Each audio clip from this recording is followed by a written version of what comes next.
رحمة من ربكم وشفاء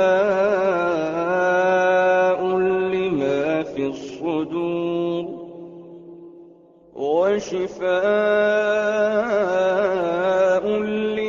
في الصدور وهدى ورحمة للمؤمنين. الحمد للہ رب العالمین والعاقبۃ للمتقین والصلاة والسلام علی رسولہ الکریم، اما بعد فاعوذ باللہ من الشیطان الرجیم، بسم اللہ الرحمن الرحیم. قد افلح المؤمنون الذین هم فی صلاتهم خاشعون والذین هم عن اللغو معرضون والذین هم للزکاة فاعلون والذین هم لفروجهم حافظون الا علی ازواجهم او ما ملکت ایمانهم فانهم غیر ملومین فمن ابتغى وراء ذلك فاولئک هم العادون. قرآن مجید کا 18واں پارہ ان آیات سے شروع ہوتا ہے اور اس کی پہلی آیت قد افلح المؤمنون کے الفاظ سے پہچانا جاتا ہے. اس پارے کے آغاز میں مومنوں کی صفات بیان ہوئے ہیں. مومن کامیاب ہو گئے جو اپنی نمازوں میں خشوع اختیار کرتے ہیں اور لغو باتوں سے، بیکار باتوں سے بچتے ہیں اور زکوٰۃ کا فعل کرتے ہیں، اپنی شرمگاہوں کی حفاظت کرتے ہیں سوائے اپنی بیویوں اور ملک یمین کے. ایسا کرنے پر ان پر کوئی ملامت نہیں ہے. ہاں، جو اس سے زیادہ چاہے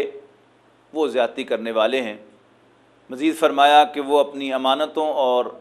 وعدوں کا پاس کرنے والے ہیں، اور آخر میں پھر نماز کا ذکر کیا والذین هم علی صلواتہم یحافظون، اور وہ اپنی نمازوں کی حفاظت کرتے ہیں. نماز کا ذکر اول و آخر نماز کی اہمیت پر روشنی ڈالتا ہے کہ ایک بندہ مومن کے کردار میں، اس کے شب و روز میں نماز کی کیا اہمیت ہے. حقیقت یہ ہے کہ بندہ مومن نماز کے ساتھ بندھا ہوا ہے. وہ اپنا کوئی پروگرام نہیں بناتا، کوئی شیڈیول طے نہیں کرتا، کسی کو اپوائنٹمنٹ نہیں دیتا بغیر یہ طے کیے ہوئے کہ مجھے نماز آئی تو میں نماز کہاں پڑھوں گا. جب بھی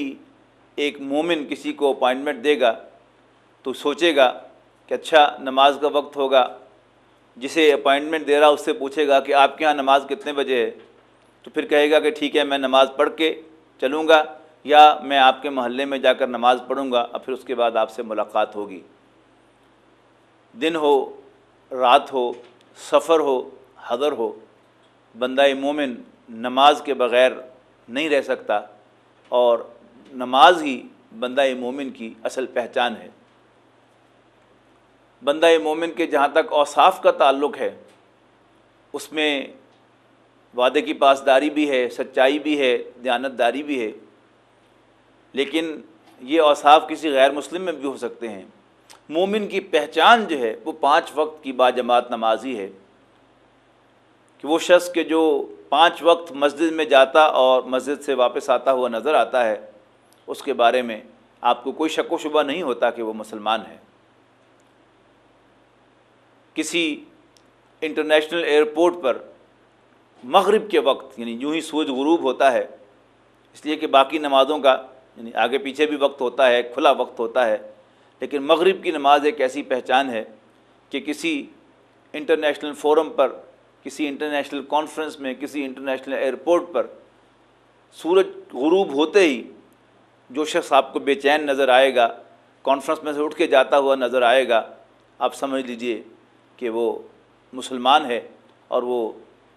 جائے نماز کی تلاش میں ہے اور وضو کے لیے کچھ پانی کی تلاش میں ہے. اس لیے کہ بندہ مومن اپنا وجود نماز کے بغیر نہیں سمجھتا. اس سورہ مبارکہ میں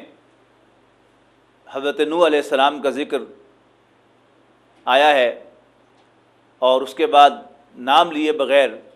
حضرت ہود کا ذکر ہے، اور پھر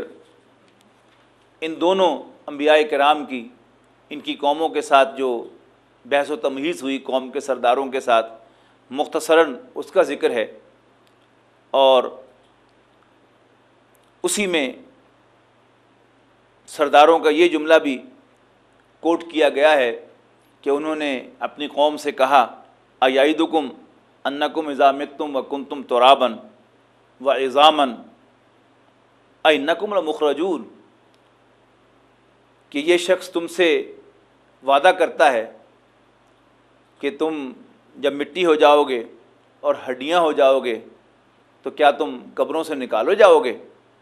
ہیہات لما توعدون، جس بات کا تم سے وعدہ کیا جا رہا ہے یہ بہت بہت بعید از قیاس ہے۔ ان ہی الا حیاتنا الدنیا نموت و نحیا، ہماری زندگی تو بس یہ دنیاوی زندگی ہی ہے، اسی میں ہمارا جینا اور اسی میں ہمارا مرنا ہے۔ وما نحن بمبعوثین، اور ہم اٹھائے جانے والے نہیں ہیں۔ پھر ارشاد ہوا ثم ارسلنا موسیٰ واخاہ ہارون بآیاتنا وسلطان مبین، پھر ہم نے اپنی نشانیاں دے کر موسیٰ اور ان کے بھائی ہارون کو اپنی نشانیاں اور واضح اتھارٹی دے کر بھیجا۔ پھر ان تمام رسولوں کے بارے میں فرمایا وَإِنَّ هَٰذِهِ أُمَّتُكُمْ أُمَّةً وَاحِدَةً وَأَنَا رَبُّكُمْ فَاتَّقُونِ، اور یہ تمہاری جماعت حقیقت میں ایک ہی جماعت تھی، یعنی انبیاء کرام کی ساری جماعت جو تھی وہ ایک ہی جماعت تھی، اور میں تمہارا رب ہوں، بس مجھ سے ڈرو۔ آیت نمبر 62 میں ارشاد ہوا وَلَا نُكَلَّفُ نَفْسًا إِلَّا وُسْعَهَا، اور ہم کسی بھی شخص کو جواب دہ نہیں ٹھہرائیں گے مگر اس کی وسعت کے مطابق۔ یہ قرآن مجید کے بڑے ہی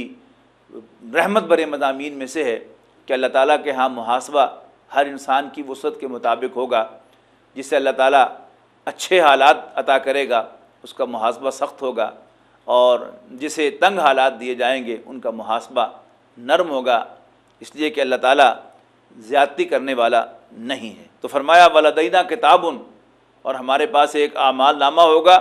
ينطق بالحق، جو سچ سچ بتائے گا، وَهُمْ لَا يُظْلَمُونَ، اور ان پر کوئی زیادتی نہیں کی جائے گی۔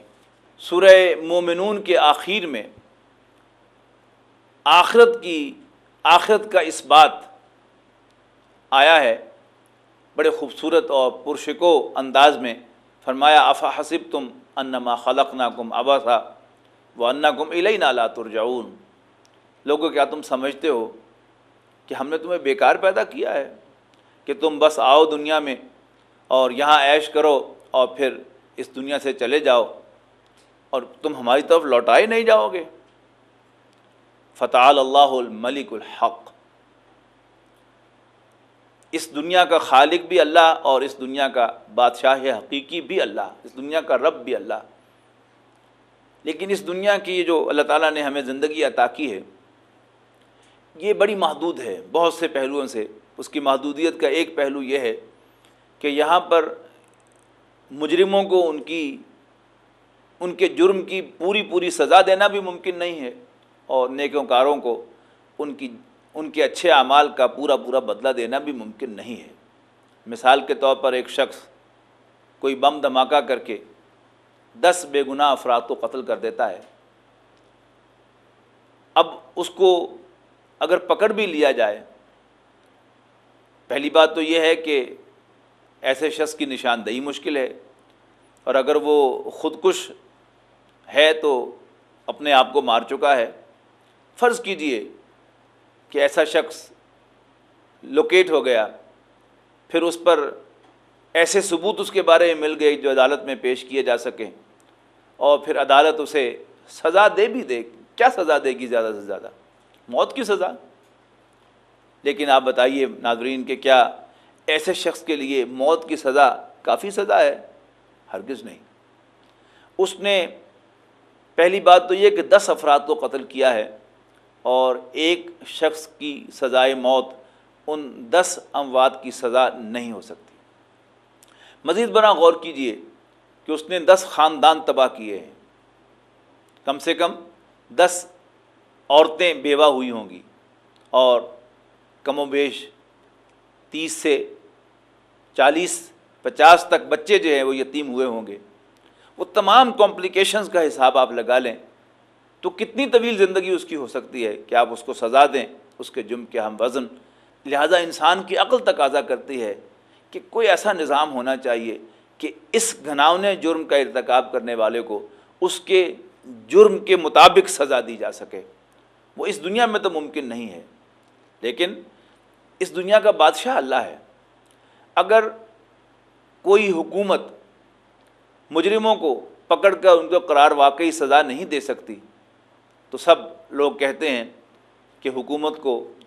مستعفی ہو جانا چاہیے، اس لیے کہ اس کا جینوئن رائٹ ٹو رول باقی نہیں رہا۔ اس کائنات کا بادشاہ اللہ ہے، اس کائنات کا رب اللہ ہے، تو اگر اللہ تعالیٰ کی اس کائنات میں بھی عدل ممکن نہیں ہے یا اللہ تعالیٰ مجرموں کو سزا نہیں دے سکتا تو پھر معاذ اللہ اللہ تعالیٰ بھی جینوئن رولر ثابت نہیں ہوتا۔ لیکن اللہ تعالیٰ دعویٰ کر رہا ہے کہ فتعال اللہ الملک الحق، بادشاہ حقیقی اللہ بہت بلند و برتر ہے اس سے کہ وہ کوئی بیکار کام کرے۔ یعنی اس نے آخرت کا نظام بنایا ہے کہ تم مرنے کے بعد دوبارہ زندہ کیے جاؤ گے، اللہ تعالیٰ کے حضور پیش کیے جاؤ گے ایک ایسے دن جس کی لمبائی کی کوئی پیمائش ہمارے پاس نہیں ہے، اور اس میں ایک شخص کو واقعتاً 10 دفعہ موت کے تجربے میں سے گزارا جا سکتا ہے، اور اس میں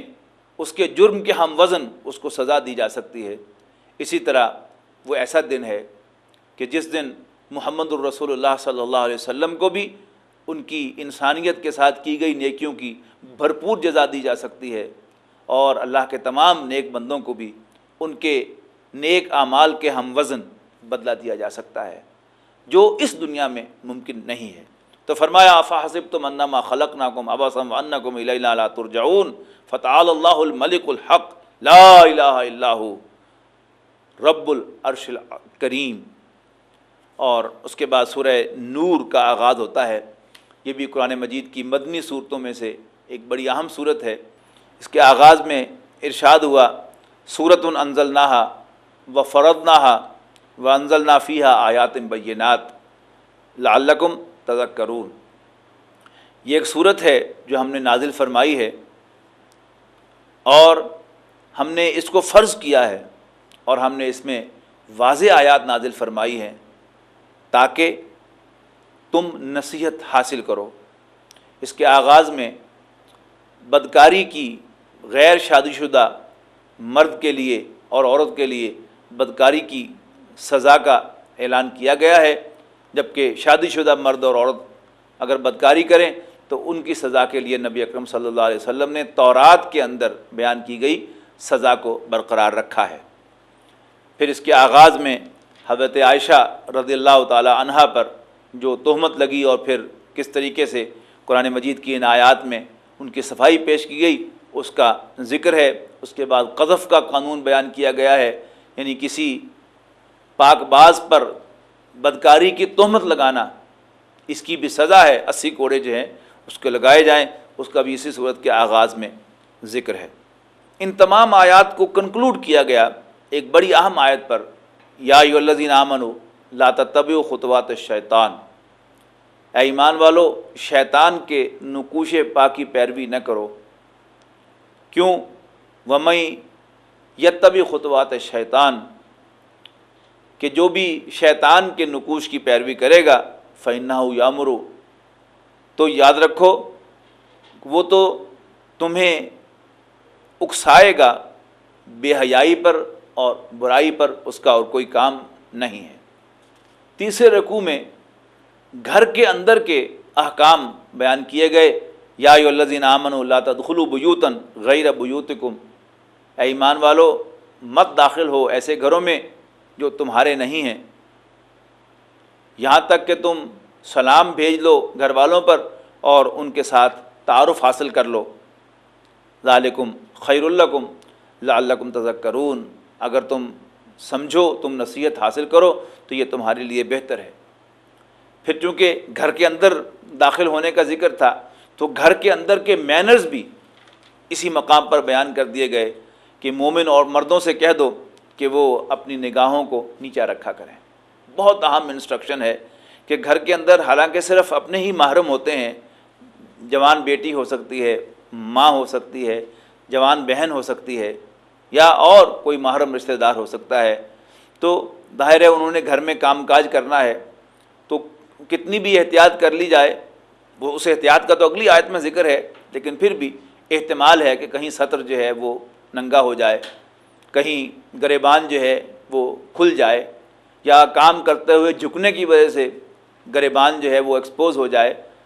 لہذا مردوں کو انسٹرکشن دی جا رہی ہے کہ تم اپنی نگاہیں نیچے رکھا کرو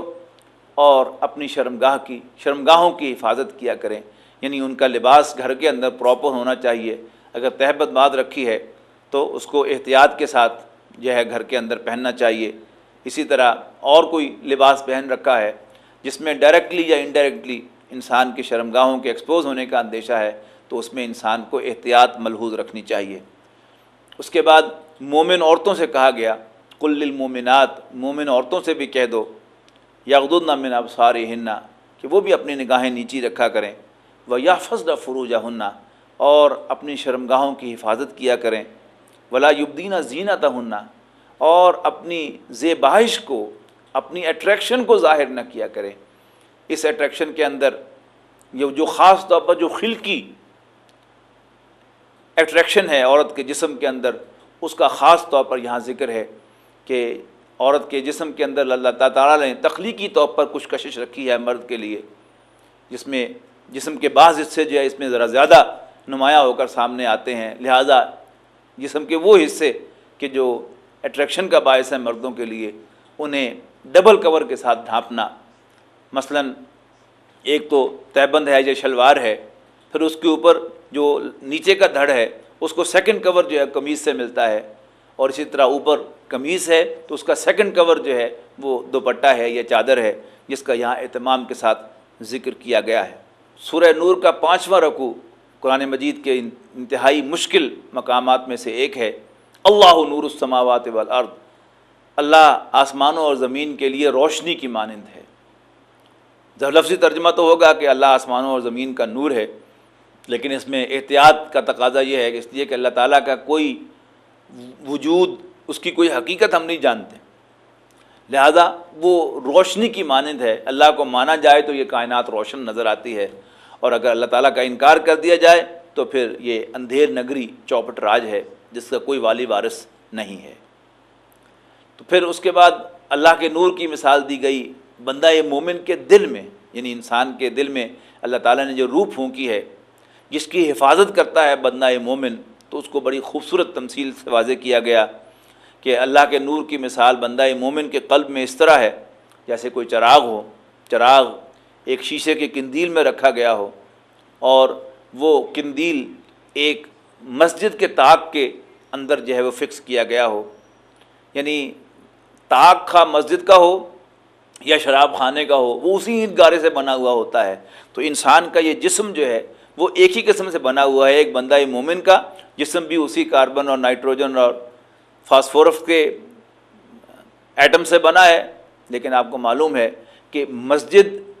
کے اس طاق کے ماحول میں اللہ کو یاد کیا جاتا ہے، اور شراب خانے کے اس طاق کے ماحول میں اللہ تعالیٰ کی بغاوت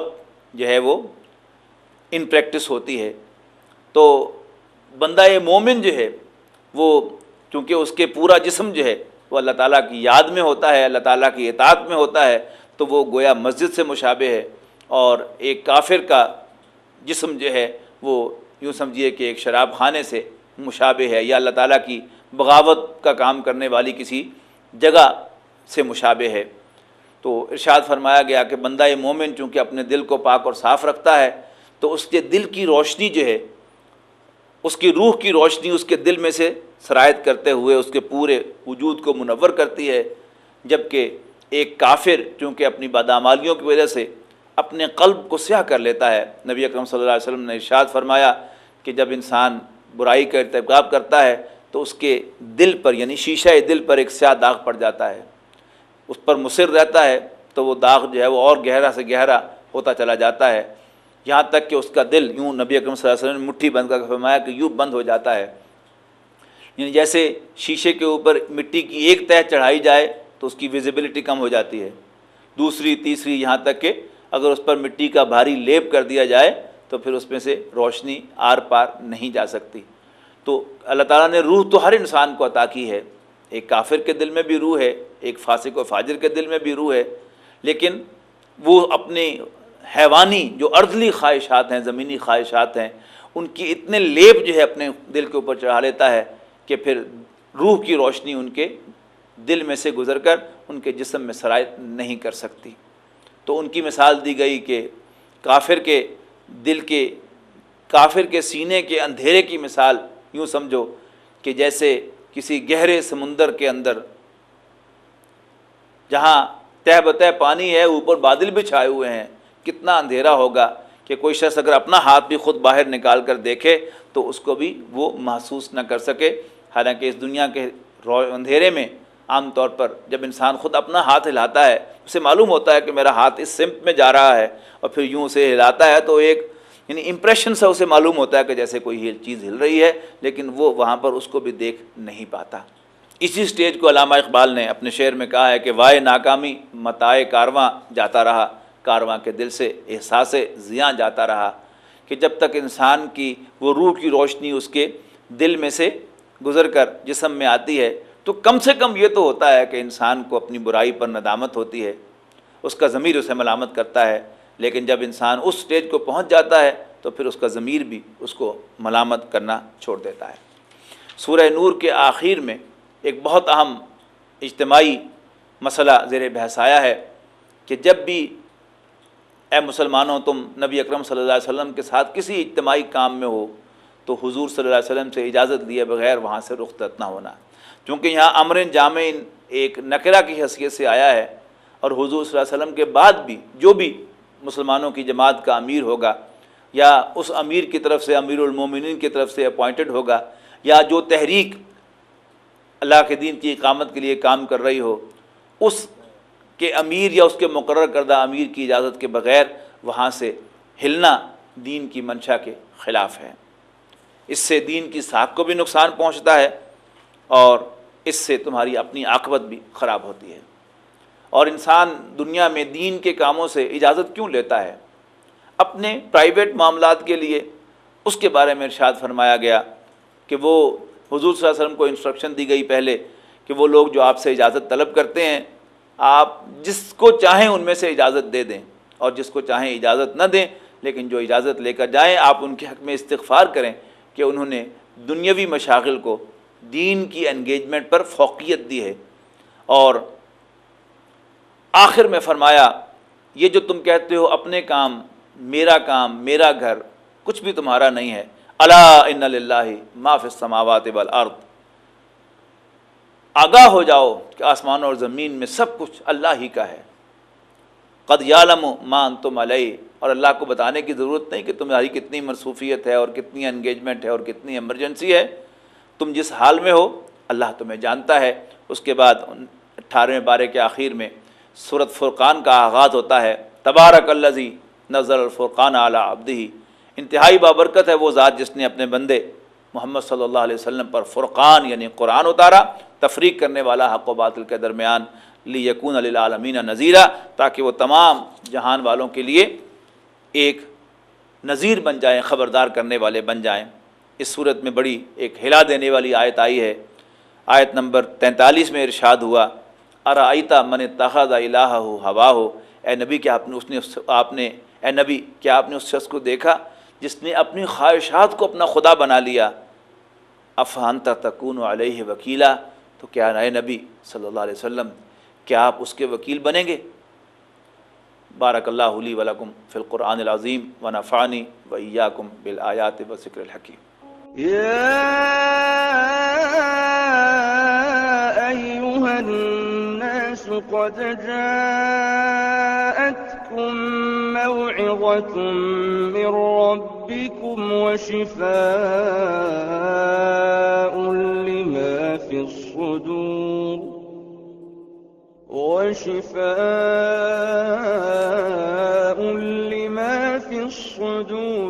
وهدى ورحمة للمؤمنين